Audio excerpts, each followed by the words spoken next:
Hola, hola, ¿cómo están? Mucho gusto estar con ustedes. Gracias por estar aquí en este canal donde lo que hacemos es informar y trabajar en la batalla cultural. Saludos a todos, los invito a que me sigan, a que le den like, compartan y comenten todos mis videos y el contenido que tengo aquí en este canal. Vamos a hablar hoy acerca de los dineros que se ha gastado el señor Gustavo Petro lavándole la cara al señor Mancuso, el matón, el paraco confeso, el verdadero paraco.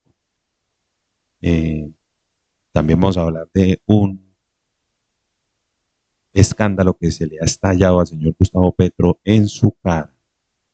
Y también un poco de una bodega, por lo menos, que se le ha dado más de 357 millones de pesos por parte del gobierno solamente para que hable bien del gobierno Petro. Y por qué no, vamos a hablar también de lo que pasó hoy en la audiencia en contra del señor expresidente Álvaro Uribe Vélez en la audiencia del juicio oral. Fíjense ustedes que el señor Gustavo Petro dice que no tiene dinero para nada, no tiene dinero para el ICT, no tiene dinero para el estudio de los muchachos que quieren estudiar una carrera profesional porque ahora resulta que no hay plata para financiar los intereses del ICT. Recuerden ustedes que Petro prometió que iba a ser gratis el estudio, que iba a condonar las deudas del ICETES, pero no. Por lo contrario, ahora le subió las cuotas y las deudas siguen allí. Más de 1.500 millones de pesos se gastó el señor Gustavo Petro pagando buses y pagando comida, almuerzos, refrigerios para el meeting que realizó para lavarle la cara al señor Mancuso, el paramilitar confeso, que fue extraditado por Álvaro Uribe Vélez y que hoy el señor Petro lo quiere libre y que esté testificando en contra de Uribe. Por eso será que se ganó el dinero, se gastó el dinero, perdón, para convencerlo, comprarlo de que testifique en contra del gran colombiano. También es importante ver esto, ¿no? No hay plata, pero sí hay dinero para gastarse y pagarle a las bodegas petristas. Este señor le ha dado 8 contratos en 3 años a una mujer llamada Elizabeth Ortiz, dice llamarse, una bodega de Petro. Le pagan todo este dinero, psicóloga tal vez, dice ahí. Le pagan todo este dinero Petro simplemente por hablar en favor de él. 36 millones de pesos salidos del Ministerio de Salud. No hay plata para la salud, pero sí hay plata para darle a una persona de estas. En 6 meses, 116 millones de pesos que salieron del Ministerio de Energía por 10 meses. Esto suma más de 357 millones de pesos en 3 años que le han dado a esta señora para que solamente hable en favor del señor Gustavo Petro. Es increíble el gasto que hace esta gente, lo que se malgastan estas personas y luego salen a decir que es que la plata no alcanza, que no hay plata para absolutamente nada. Por otra parte, se le estalla otro escándalo al señor Gustavo Petro. Habla el policía, el patrullero, William Alexander Burbano, patrullero de la Interpol que investigaba el caso de Papá Pitufo y quien fue retirado del cargo. Lo enviaron a La Guajira y amenazado y él decidió renunciar e irse. Vamos a escuchar este informe del canal Caracol donde nos explica, o mejor dicho, dice la versión de este expatrullero de lo que ha sucedido y de lo que ha pasado. Ya sin antes recordar que la señora que hoy es la fiscal de bolsillo del señor Gustavo Petro llamó al fiscal que llevaba el caso en contra de Papá Pitufo, que buscaba la orden de captura a este contrabandista para retirarlo de su cargo, para retirar del cargo al fiscal que llevaba el caso en plena audiencia pública, manifestando que supuestamente ella tenía mejores investigaciones y que este fiscal absolutamente no tenía nada importante para imputarle o para lograr una orden de captura en contra de Papá Pitufo. Hasta la señora juez en ese momento quedó estupefacta porque no sabía por qué podía suceder eso si la audiencia iba bien para dictar orden de captura en contra de Papá Pitufo. Escuchemos. Uno de los mejores policías de Colombia, que durante mucho tiempo hizo parte del equipo élite que persiguió a la organización de Papá Pitufo, terminó amenazado por fuera de la institución y exiliado. La historia del expatrullero Wilmar Alejandro Burbano es la constatación de por qué la corrupción sigue ganando al Estado. Desde otro país, el expatrullero de la Interpol, Wilmar Alejandro Burbano, accedió a contarle a Noticias Caracol su drama. No se le tiren la vida a mis compañeros. Dice que le tocó exiliarse porque a pesar de los avances en la investigación contra Papá Pitufo y su organización criminal, súbitamente fue retirado del caso, trasladado a La Guajira y amenazado. Igual suerte corrieron sus compañeros de la Interpol, que integraron el grupo élite que persiguió a Pitufo antes de que se volara para España. Cuando estaba a puerta de capturar a Diego Marín Buitrago, todo cambió y terminé prácticamente desvinculado de mi institución. Aunque está muy lejos de Colombia, para esta entrevista se negó a quitarse el tapabocas por temor. Lo echaron por hacer su trabajo. Lo echaron porque no hizo lo que quería el gobierno Petro, porque no hizo lo que quería la Fiscalía de Petro, encubrir a Papá Pitufo. ¿Eso era lo que querían? Nadie me ha dado la respuesta de por qué fui desvinculado. Para él es insólito haber terminado perseguido por el zar del contrabando y sus aliados, y al mismo tiempo por oficiales corruptos de su institución, que estaban quedando al descubierto en sus pesquisas. Amo mi institución, me dio tristeza irme como me tuve que ir, porque yo esperaba a cumplir mi vida allí, pero ese señor era un general de civil. Usted nomás en los audios que salen por medios de comunicación puede escuchar. Pone, manda, quita, da órdenes. Recuerdo tanto que el día que ingresé a esa investigación sin saber yo qué era lo que me estaba enfrentando, me dijeron 3 cosas. Primero, que había corrupción. Segundo, que tuviera mucho cuidado quién preguntaba sobre lo que estaba haciendo. Y tercero, me decían que todas las personas que han estado tratando de investigar este caso o salían desvinculadas o no lograban su objetivo. Esa advertencia se cumplió. Y eso fue lo que le pasó, ¿no? Para el expatrullero Burbano y los suboficiales de la Interpol que trabajaron de la mano del fiscal Andrés Marín. Este fiscal era el que ya tenía al borde de la prisión a Papá Pitufo, y la fiscal de Petro, cuando llegó, lo desvinculó y engavetó el proceso. Había dinero de por medio, que había un plan para generar un caretazo. Según el investigador exiliado, desmantelaron a su equipo no tanto para proteger a Pitufo como para cuidar a los oficiales de la policía que trabajaban a su servicio. Yo que creo que no era mucho por capturar a Diego Marín. Lo que se quería era que no se hablara de oficiales de la policía. Lo que creía que era que no se hablara de cosas que están saliendo en este momento. Y si no es porque ha salido al medio, filtrado toda esa cantidad de información que ha salido a la prensa, tal vez eso estuviera guardado en este momento. De acuerdo con Burbano, tras la filtración a Pitufo de la reunión de alto nivel en el Ministerio de Defensa, el caso se estancó. Apenas él informa, él comienza a desconectarse, nos comienza a cambiar de rutas, comienza a todo. ¿Por qué antes no? Porque antes el suscrito en mi grupo lo teníamos ahí, sus movimientos, todo. Después de esto no. Clara filtración de información y no vamos a hacer nosotros mismos, sería imposible. Lo que siguió después, según el testigo, se filtraba la información y básicamente pues lo más probable es que esa información que se filtraba era por parte de la misma Fiscalía de Bolsillo de Petro. Fue un libreto cantado para proteger a Pitufo y sus amigos en la policía. No dejaron avanzar más. Yo tengo mis mandos, tengo mis jefes que me daban orden. Y la orden era no seguir, y no seguir, y no se meta más, y punto, y así está, y está grabado, y hay audios. El que una vez fue uno de los mejores policías de Colombia, hoy vive escondido y pasa el tiempo en un cuarto estrecho, con un camarote y una cama al piso, junto a su esposa y 3 hijos. A mí me tocó retirarme. Primero, porque sabía que iban a suceder cosas como retaliaciones en mi contra, o sea, que habían policías investigados, que yo estaba investigando policías, entonces no tenía yo las garantías para seguir en mi institución y con dolor me fui, porque prefería mi integridad y mi vida, y irme por la puerta grande, tal vez con ese sinsabor de que me cortaron las alas a mí y a mis compañeros. Se fue por la puerta grande según él, pero hoy se siente más solo que nunca. Por tratar de seguirla a este tipo, que la misma institución me abandonara y tener que irme. Terrible, ¿no? Tener que irse simplemente por hacer su trabajo. Porque sé que allí hay tentáculos grandes. Saqué varios casos. Trabajé con el grupo antiterrorista. Muchas cosas de alto nivel. Y todo salía bien. Abrazos, condecoraciones. Pero hoy no tengo condecoraciones. Hoy lo que tuvo fue una hoja de traslado a orden público. Desvinculado, por allá. Según Burbano, las pruebas contra Pitufo ya fueron recogidas en el expediente que adelantó el fiscal Andrés Marín. Otra cosa es que, según él, hoy están engavetadas. Es que ya están engavetadas y sabemos todos por qué. Porque el señor Gustavo Petro está inmiscuido con dineros del señor Papá Pitufo en su campaña electoral. Al parecer este señor con plata ilícita financió la campaña del señor Gustavo Petro y no se le haga raro que por eso es que lo encubre, por eso es que tienen todo su proceso engavetado. Todo está investigado.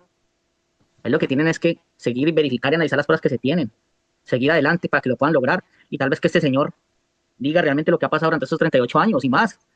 Cuente la realidad de las cosas. Cuente la realidad de las cosas al país.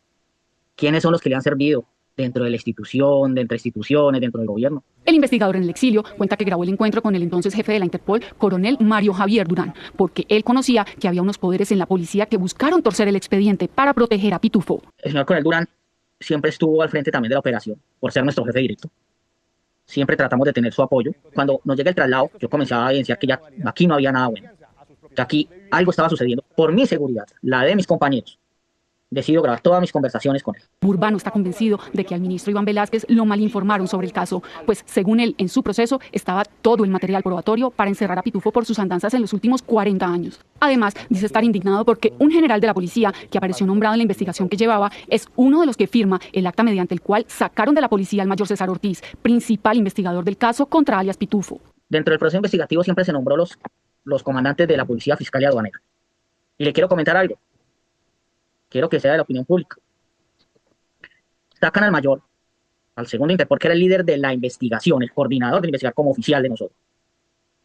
Lo frenan, lo sacan, y nos enteramos que el que firmó el retiro de este señor oficial es el coronel Heiner Puentes y el señor ministro de Defensa. O sea, la persona a la cual está vinculado ahorita un proceso investigativo, y el cual, entre muchas evidencias que se han recolectado, es nombrado este señor oficial, es el que firma el retiro. Burbano se refiere al general en retiro Heiner Giovanni Puentes, exdirector de la Policía Fiscal y Aduanera, quien terminó salpicado en las pesquisas que adelantaba el fiscal Andrés Marín. Y que trabaja a la Policía Nacional de la Aduanera. Hoy, sus denuncias están siendo investigadas por la Fiscalía.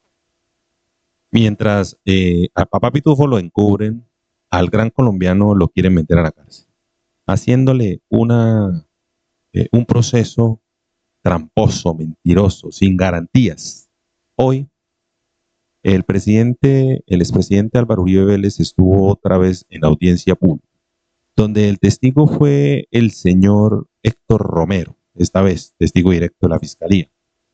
Este testigo ha manifestado algunas cosas importantes que más que enlodar al presidente Uribe, lo que verdaderamente esto me parece está causando es que le sirve al presidente Uribe en su proceso. Este señor Héctor Romero fue el abogado, o es el abogado fue el abogado en un momento del señor Juan Guillermo Monsalve, el testigo estrella en contra del presidente Uribe. Este señor tiene un parentesco con Deyanira, la que fue esposa de Monsalve, que también, pues, tenemos que decir que es una exguerrillera de las FARC. El señor Héctor Romero manifestó que él no conocía de la existencia de un reloj espía, que cuando a él lo enviaron a llevar un reloj al penal para entregárselo a el señor Monsalve, él no sabía que eso era espía, que él supo meses después que ese reloj era un reloj espía. Y que no se nos olvide que la señora Deyanira en algún momento dijo que ella le había explicado a ese abogado cómo se utilizaba ese reloj para que se lo entregara a Monsalve. Pues resulta que hoy el señor Héctor Romero la ha desmentido y ha dicho que él no sabía que eso era un reloj espía. Escuchemos. Dígale a esta audiencia cuándo se enteró usted de que Juan Guillermo Monsalve había grabado esa reunión. Yo creo que fue como a los 2 meses, algo así, 2 meses o más de 2 meses después de la cita, que yo fui a la picota. ¿Sabe usted las circunstancias en las que Juan Guillermo Monsalve hizo esta grabación? En ese fue cuando me enteré que el reloj que yo le llevé era la grabadora y que con esa grabadora fue que hizo Es decir, que la señora Deyanira no le dijo que eso era una grabadora. La grabación. ¿Por qué aceptó usted llevar ese reloj que le entregó Deyanira Gómez a Juan Guillermo Monsalve Pineda? Pues a ver, yo no vi nada de malo llevarle un reloj a una persona, a un detenido. Dígale. Pues claro, porque le mintieron, porque no le dijeron la verdad. Es decir, entraron una grabadora al penal en contra de la norma, en contra de la ley. Ilegalmente entró ese reloj espía, pero más encima engañaron a su propio abogado. Así actúan los delincuentes. Ese es el actuar de los delincuentes, de esa forma. Por otro lado, también el señor Héctor Romero, ex abogado de Yanira, aseguró que no hubo ofrecimientos de dineros a Juan Guillermo Monsalve por parte del abogado Cadena. Manifiesta este abogado que a él no le consta que se le haya ofrecido dinero a Monsalve para que cambiara su versión o para que se retractara. Escuchémoslo. Dijo usted frente a mi pregunta que si se presentaron ofrecimientos a su cliente en esa reunión y usted contestó que no. Mi pregunta va, ¿no hubo o no los recuerda? A ver, el único ofrecimiento que hubo por Diego Cadena es que él ofreció la colaboración como abogado. De resto no más, que yo me acuerde. De dinero no hubo, si se refiere a ese tema, o de otras dádivas tampoco. Dijo usted. Más claro que el agua no puede ser, ¿no?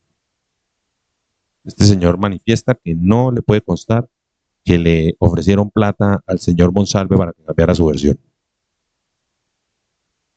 Además, este mismo abogado se le fue pillado contestando en su momento con su teléfono celular al lado y nadie se daba por enterado hasta que el abogado Granados, el abogado de la defensa, el principal de la defensa, le llamó la atención a la juez para que revisara eso. ¿Cómo puede ser posible que el testigo tenga un celular al lado al momento de responder las preguntas? Observemos. Su señoría. Sí, señor. Es que me informan que el testigo tiene el celular a su lado en la mesa y eso no está permitido porque al parecer lo está consultando. Creo que hay una clara advertencia que estando incluso en sala, le está rindiendo un testimonio bajo el juramento y no puede tener ningún material en sus manos distinto de lo que se le ponga con su autorización y previo traslado a las partes. Pero si tiene un celular a la mano, pues francamente la espontaneidad de su testimonio queda bastante en entredicho. Señor Romero, por favor. Es Pues abogado, usted como abogado, yo no tendría por qué hacerle esas advertencias, pero desde el costado donde estoy no había observado esa situación, por favor, pero ya procedió a guardarlo, doctor Granados. Gracias. Bueno, así son todos, ¿no? De esa forma actúan todos. Por otro lado, el señor abogado Romero dijo en el juicio contra el expresidente Álvaro Uribe Vélez que él escribía todos los memoriales entregados a la Corte Suprema de Justicia. De esta manera, él desvirtuó la afirmación que la señora Deyanira Gómez hizo en su momento testimonial. La señora Deyanira manifestó en el momento en que estaba testificando allí en este juicio oral en contra de Uribe, que ella realizaba los escritos y los llevaba a la Corte Suprema de Justicia, para lo cual no fue cierto, es falso. Recuerden ustedes que la señora Deyanira también en su momento manifestó que ella ni siquiera se recordaba de qué forma era que había entregado o hecho, mejor dicho, los documentos que le entregaban a la Corte. Ella no se recordaba si lo había hecho en computador o a mano. Y resulta que esos documentos o esos memoriales los hacía el abogado Romero para que los entregaran a la Corte Suprema de Justicia. Escuchemos. ¿Recuerda usted haber recibido algún memorial para ser dirigido a la Corte Suprema de Justicia en ese año 2018 suscrito por usted y que se lo confería a Juan Guillermo Monsalve Pineda?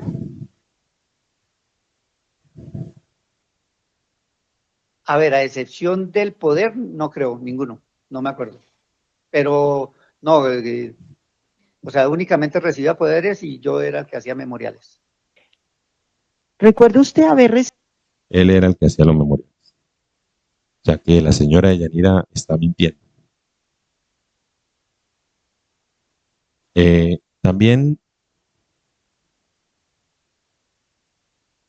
encontramos que la señora, o el señor, mejor dicho, el señor Héctor Romero, en el contrainterrogatorio, dejó claro que no puede afirmar que Diego Cadena haya sobornado o presionado a Juan Guillermo Monsalve.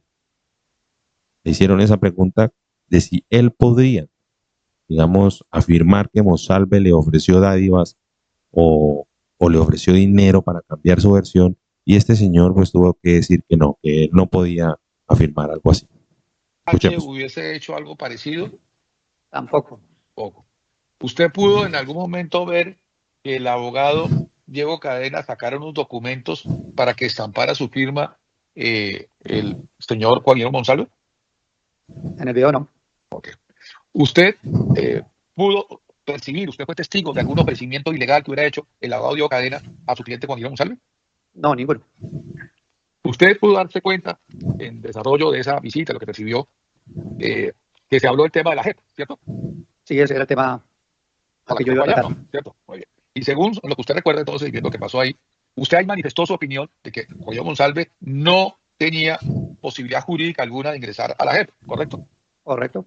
Perfecto. Y dígame si no es cierto que usted, analizando las posibilidades jurídicas y otras no jurídicas, porque hizo un comentario acerca de que había la posibilidad de conseguir un ingeniero, jocosamente, ¿no? Manifestación yocante causa, pero usted no hizo referencia a que había de pronto la posibilidad de una revisión. Personalmente no me acuerdo. No me acuerdo de eso, pero me parece. No, sería muy difícil en este momento. Para refrescarle su memoria, yo entiendo, son 7 años que han pasado. Entonces, el señor afirmó que no se le había, o mejor dicho, que no había ofrecido el señor Diego Cadena, abogado supuestamente del presidente Uribe, plata o dádivas para que el señor Monsalve cambiara su versión. No le consta. No le consta en ningún momento. Luego apareció el señor Enrique Pardo Hash, donde casi toda la audiencia se la pasó diciendo que se reservaba su respuesta. Pero antes de empezar dejó esto muy claro. El señor manifestó que él era víctima de esto, que lo habían utilizado para hacer un entramado judicial. ¿Será que lo que quiere decir este señor es que el entramado judicial lo armó Cepeda? Escuchemos al señor. Quiero aclarar que en este proceso y en los procesos paralelos, que podríamos llamarlos así porque se tratan de los mismos hechos y con las mismas pruebas, que se llevan en contra de otras personas, la víctima en esos procesos soy yo. A mí me utilizaron, me engañaron con métodos tramposos para lograr un entrampamiento político. Eso era lo que quería comunicar. Quiero aclarar. ¿Veo? ¿Será que él se refiere al señor Iván Cepeda? El entrampamiento que está haciendo Iván Cepeda. Y bueno, pues claramente lo bueno de todo esto, porque hay que ver las cosas buenas, no todo lo malo, no más. Lo bueno de todo esto es que a medida que va pasando el juicio oral en contra del señor Gustavo Petro, lo que se ha venido encontrando es que la zurda, los izquierdosos, los mamertos no han podido demostrar lo que toda la vida se le han pasado diciendo, que Uribe es paraco, que Uribe ha financiado a los paramilitares, que él fue el que creó el grupo Metro de las autodefensas y todas esas barrabasadas que han venido diciendo siempre. Por ejemplo, el señor Cepeda, al momento en que le preguntaron que si podía afirmar que el señor Álvaro Uribe Vélez había creado el bloque Metro de las autodefensas, que si él podía afirmar que eso sucedió, su respuesta fue no, no lo puedo probar. Es decir, que tantos años manifestando que Uribe era paramilitar, según él, en el momento en que las papas están calientes, donde las papas queman, donde verdaderamente le toca probarlo, donde está bajo la gravedad de juramento, le tocó decir la verdad, y esa verdad es que no puede probar semejante adefesio de cosas que él piensa en contra del expresidente Uribe. Y así sucesivamente van pasando las cosas. El mismo Monsalve manifestó que ni siquiera conocía al presidente de la República o al expresidente de la República, que no lo conocía, que nunca lo había visto, que solamente lo había visto en campañas electorales, que no sabía bien quién era.